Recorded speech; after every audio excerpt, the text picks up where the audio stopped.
All right, hello everybody. I'm here for our next video installment of our CSA and Chefs videos. I'm here with local chef, culinary ninja, Douglas Katz, the owner, chef of Fire Food and Drink, Fire Catering, the coming soon, or as you see this, the now open in the Van Aken district, Chutney Bee, and then Jew, your new project coming up. That's right, Jew, yes. Very excited to hear. Slug. Slug? Slug, yeah. What is that? But what does that Jew mean? gets over. It's a Serrano chili chutney. Okay. And it just adds amazing flavor to food, and it's used traditionally in Israel. Where's that going to be? That'll be on Cedar Hill. Okay. Right in the block where Vero is and Parnell's, and really great area. And this is open public information. We're This not is. dropping anything right now live. At this point, I'm committed. So Awesome. yeah, October 15th, we should be open. Can't wait. Yeah. Looking forward to it. Oh, thanks. Well, thanks for doing this today, Doug. Of course. 3 rapid fire questions so our friends get to know you a little bit. Sure. First, we're going to start off with a hard one. Favorite color, Doug? Favorite color? Purple. Purple. Yes. I like it. Yeah. All right. Second one. First food memory. First food memory. First well, food, when you were a young chef. Let's see. At 7, I knew I was going to be a chef. So my first food memory really is cooking. My mother would let my brother and I stay home one day during childhood to cook a meal for our family. And it was something we looked forward to. And so the day that I got to do it, I made chicken strata and a salad. And I woke up with 102 temperature, and my mom ended up having to make the food. But chicken strata would be the one. Chicken strata. All right. All you 7-year-olds out there watching, the bar has been raised. And last, 3 words of advice, of support for our home chefs watching this video today. Really to have fun and choose your ingredients first, and focus on what your ingredients bring, and don't mess it up with all of these other things. Just really try and highlight the ingredients that you chose.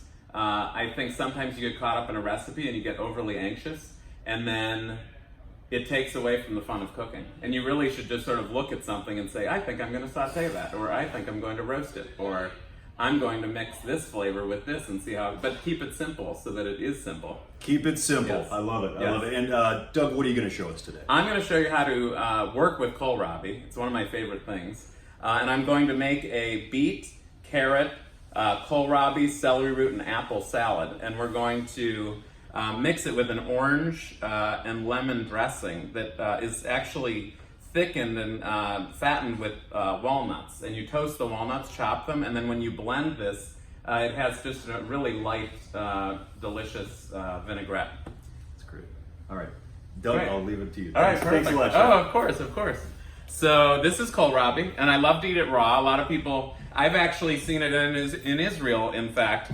I was there last year, and they take a whole kohlrabi and roast it, and they serve it with goat cheese and with nuts and olive oil, and you just cut into the kohlrabi, and it's a delicious, really could be a main course. So the first thing you do is, it's very tough on the outside, so I really just trim all of the leaves off of the bulb, and you can really use these. You can cut these and saute them like you would spinach. They're delicious greens. You could also toss a hearty salad with them. They would actually be great tossed with this orange dressing that we're going to make as well. I'm going to set those aside to use later. Joe, ask Nate for my dressing. Ask you for your dressing, you got it. Thank you. So this is the kohlrabi. I'm going to cut the bottom of the kohlrabi off, and I'm going to cut the top off as well. And we're going to put that aside for compost. And then the easiest way to peel, you can use a peeler, but the peeler often will get stuck on this hard outside skin. So I take a knife and I just cut around the kohlrabi.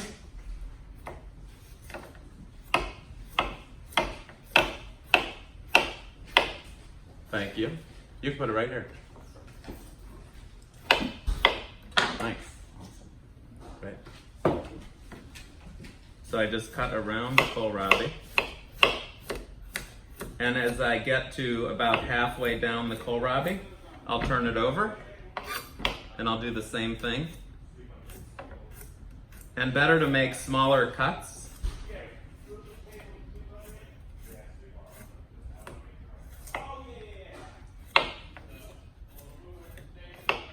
and just follow the shape of the kohlrabi as much as possible. Again, we'll use all of this extra for our compost. So that's your kohlrabi, just like that. You could actually cut that up and just eat it like an apple. It's delicious.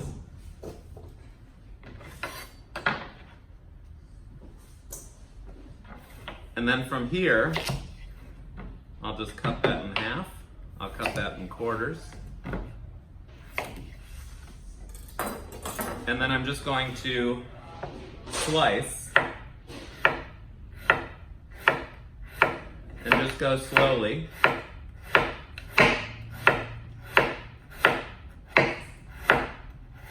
And if it gets too small, you can even slice sideways like this as well.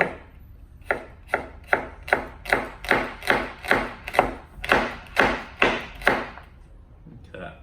And what you want to do is you take those quarters and just line them up.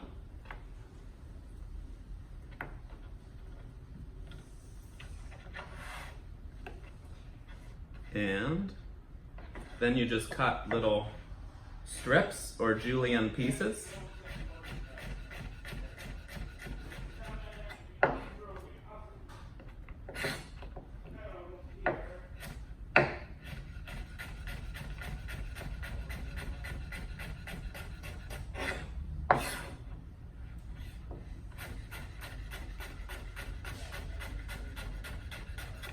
And you do the same with the beets and the carrots. If you have a mandolin or a julienne tool, you can use that as well, but this is very simple. If you're really good with your knife, you could actually leave this just halved and cut slices down. But we'll just take pieces like that, our kohlrabi just julienne.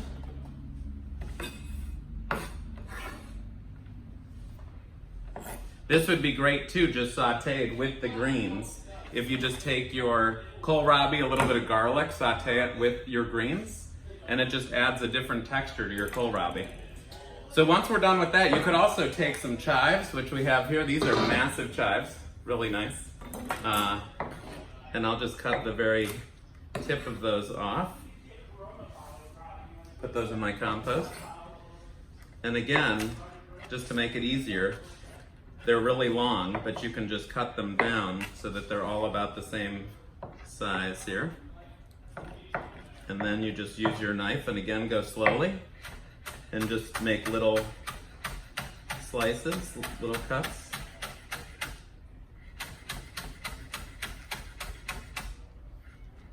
And don't be so concerned with how small. You could do 1-inch pieces of chive. If you like chives, it's not going to hurt the recipe. It'll just add a little bit more pungency.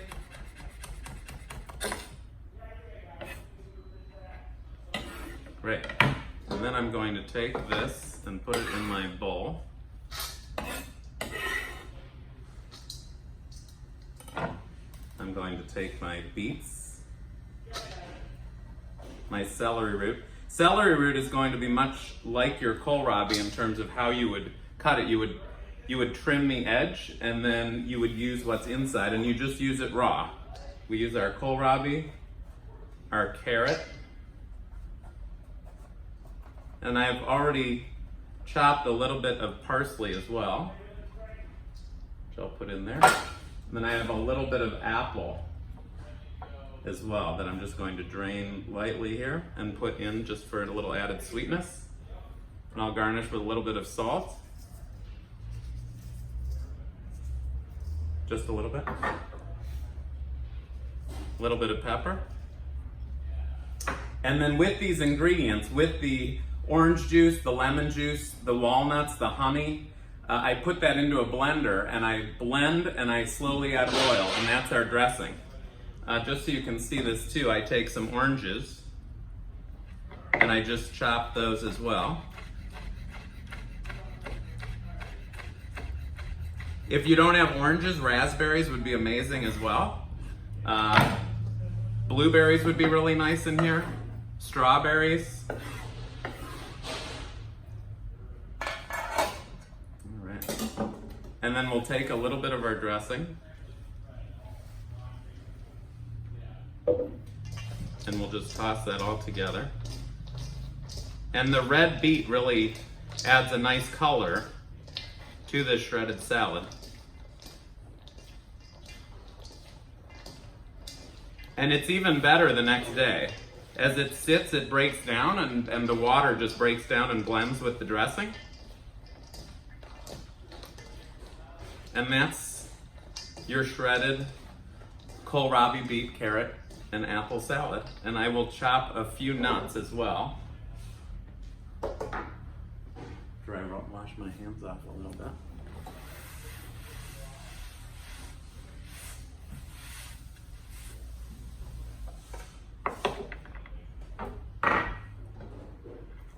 We'll just chop those, and it adds a nice crunch to our slaw.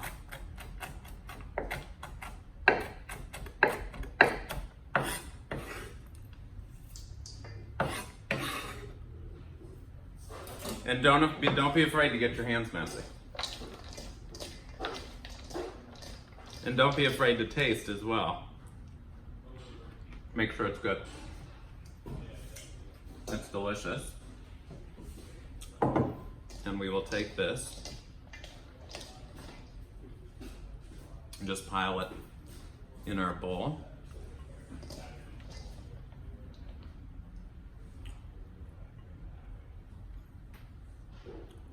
And it makes a great side to, say, roasted chicken or grilled chicken.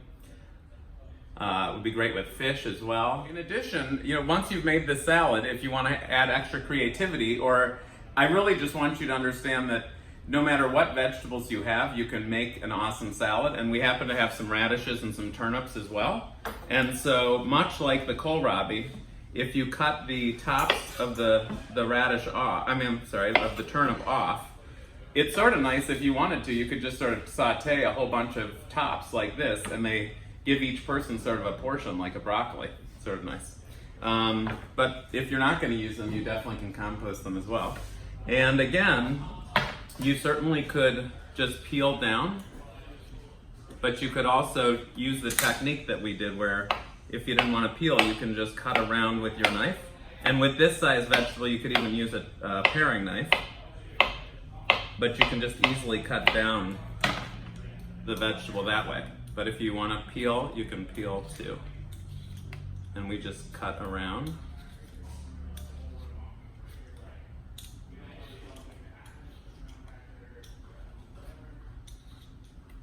Just like that. And then with this one, I will just cut it in half. And then I'll just cut slices.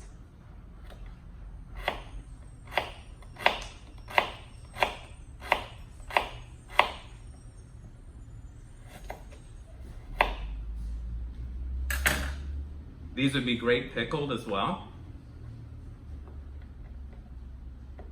And you'll just stack these up in little piles. And again,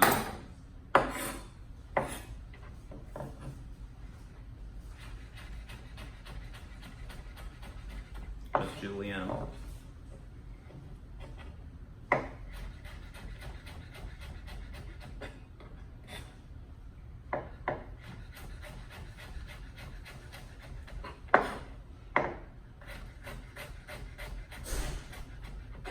And you could add that to your carrot, apple, and beet salad. You could pickle these and add it to the salad, and it would be delicious and add an extra pungency too. With the radishes, I think they're so small and they just look great the way they are.